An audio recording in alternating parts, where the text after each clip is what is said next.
तो आइए आज हम देखें कि हम पवित्र आत्मा की सामर्थ से कैसे भर सकते हैं। मेरे पहले बिंदु के साथ Desire with faith and obedience. इच्छा, विश्वास और आज्ञाकारिता के साथ। Repeat. Desire with faith and obedience. इच्छा, विश्वास और आज्ञाकारिता। My dear brother and sister, मेरे प्रिय भाइयों एवं बहनों, as I have already shared, even mature believers must develop a deep personal longing for the Holy Spirit.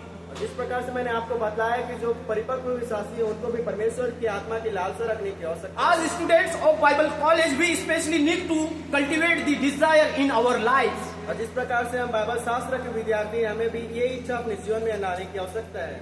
Knowledge alone is not enough. और केवल ज्ञान ही काफी नहीं, We must also hunger for the presence and power of the Holy Spirit in our personal walk with God. परमेश्वर की उपस्थिति के लिए भूखे और प्यासे होने की आवश्यकता है। परमेश्वर के साथ जब हम चलते If we truly desire to fill with the Holy Spirit, और यदि हम सच में पवित्र आत्मा से भरना चाहते हैं, we must first want Him deeply in our hearts. हमें सबसे पहले उसको अपने हृदय में चाहने की आवश्यकता है। Because the desire of the hearts open the door for God to work within us. क्योंकि हमारे हृदय की इच्छा ही परमेश्वर के लिए उस दरवाजे को खोलती है हमारे जीवन में कार्य करने के लिए। If there is not hunger within us, we cannot receive the fullness of the Spirit. यदि हमारे अंदर में किसी प्रकार का भूख और प्यास नहीं तो परमेश्वर की परिपूर्णता तो प्राप्त नहीं कर पाएंगे।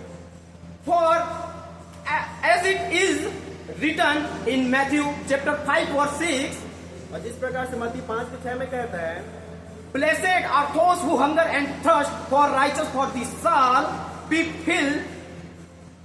shall be filled.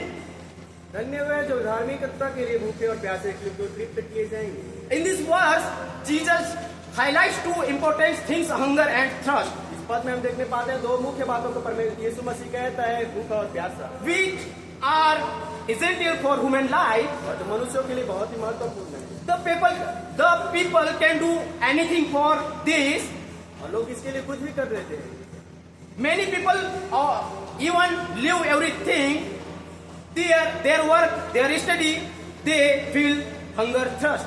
और जब वो भूख और प्यास महसूस करते हैं तो सारी चीजों को छोड़ देते हैं, उनके कार्यों, उनके पढ़ाई को भी छोड़ देते हैं। In the same way, if our hearts truly hunger and thirst for the Holy Spirit, और उसी प्रकार से जब हमारा हृदय उस पवित्र आत्मा के लिए भूख और प्यासा हो जाए, God is ready to fill with the power, with His power. परमेश्वर तैयार है उसकी सामर्थ्य से भरने के लिए। When this desire grow within us, और जब ये इच्छा हमारे अंदर में पैदा हो जाती है, we also become willing to surrender and remove anything for our life that does not please God. और जो चीजें परमेश्वर को प्रसन्न नहीं करती उन सारी चीजों को त्यागने के लिए हम तैयार हो जाते हैं और समर्पित करते हैं। Not only desire, और केवल इच्छा ही नहीं, but we must also with faith and obedience to God's word. हमें परमेश्वर के वचनों के लिए आज्ञाकारिता और विश्वास भी रखने की आवश्यकता है। In the early church, as we see in Acts chapter 1 and chapter 2, और जैसे प्रेरितों के काम अध्याय 1 और 2 में हम देखने पाते हैं शुरुआती का Jesus told disciple to wait, और यीशु मसीह उनके चेलों को कहता है इंतजार करो, and you would be filled with the Holy Spirit.